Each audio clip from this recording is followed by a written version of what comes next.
Chapter 1. A Crash in the Wastes. The desert stretched endlessly under the twin moons of Xerxes. 4. A barren wasteland where only the desperate or the damned wandered. Jace Varrow was both. A smuggler with a bounty on his head. He had been running for days when his ship's engines sputtered and died, sending him crashing into the dunes. As smoke curled from the wreckage, Jace staggered out, coughing. He was alone, or so he thought. Shadow moved.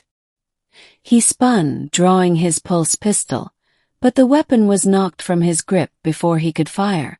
A figure stood before him, clad in sleek silver armor that shimmered like liquid metal. Her eyes glowed an eerie violet beneath a helmet shaped like a raptor's visage. "You're not one of them," she said, her voice like distant thunder. "One of who?" Jace rasped. "The Scourge." Chapter 2. The Warrior of Old. Her name was Kaelara, though Jace didn't learn that until much later.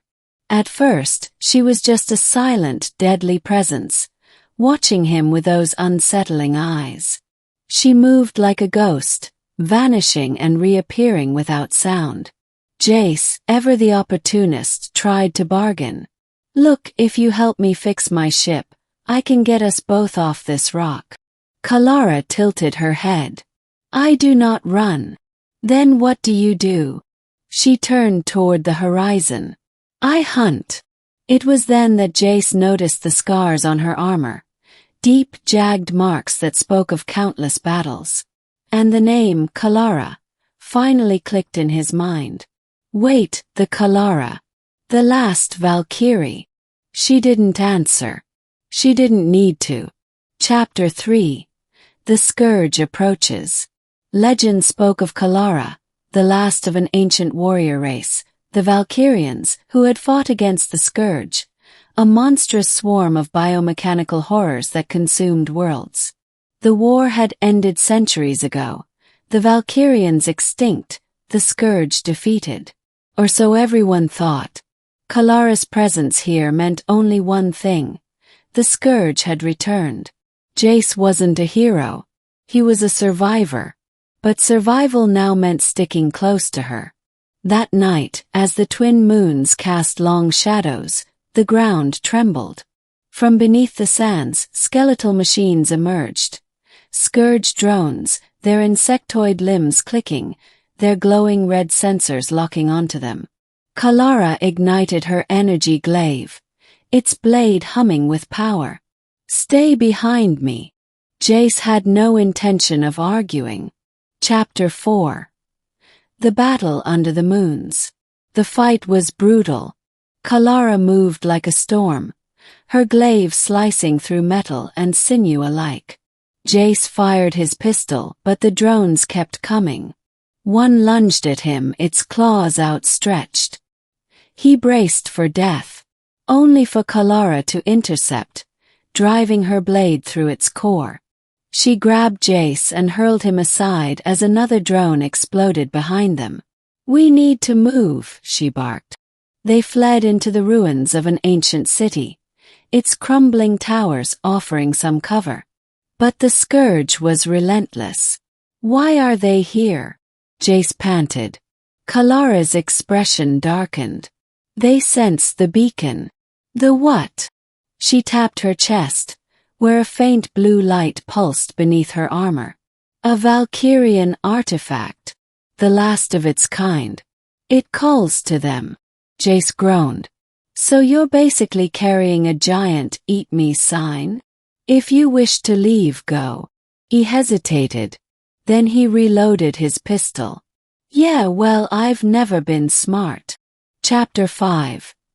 The Last Stand. The Scourge surrounded the ruins. There was no escape. Kaelara stood at the center, her glaive raised. "If we fall, the beacon must not reach their hive mind." Jace swallowed. "How do we stop that?" "Destroy it. And you with it."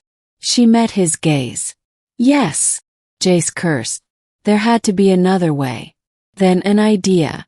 A stupid, suicidal idea. "What if I take it?" Kaelara frowned. You are not Valkyrian. The energy will kill you. But not instantly, right? He grinned. I'll be fast. She studied him, then nodded. You are either brave or a fool. Little of both. With a swift motion, she removed the beacon, a small crystalline orb, and pressed it into his hands. Agony seared through him, but he clenched his teeth. Go, she ordered. Jace ran, the beacon burning in his grip. Behind him, Kaelara turned to face the swarm alone. Chapter 6. The Sacrifice. Jace didn't look back. He couldn't. The pain was too much, the light too bright. He reached his ship, miraculously still functional, and set the beacon inside. Then he turned the ship's weapons on it. The explosion lit up the sky. The Scourge shrieked as their connection to the hive mind shattered. One by one they collapsed. Silence fell. Jace stumbled out, searching the ruins. He found Kaelara kneeling, her glaive broken, her armor cracked. But she was alive. You survived, she breathed. Yeah, well, you're not getting rid of me that easy. For the first time, Kaelara smiled. Epilogue. Legends never die. The galaxy would never know what happened on Xerxes. 4. The Scourge's return would remain a rumor, the beacon's destruction a mystery. But Jace knew. And as he flew away, the legendary warrior resting in the co-pilot's seat, he realized something. Some stories weren't meant to end. Some warriors never truly fell. And some fools, they lived to see another day.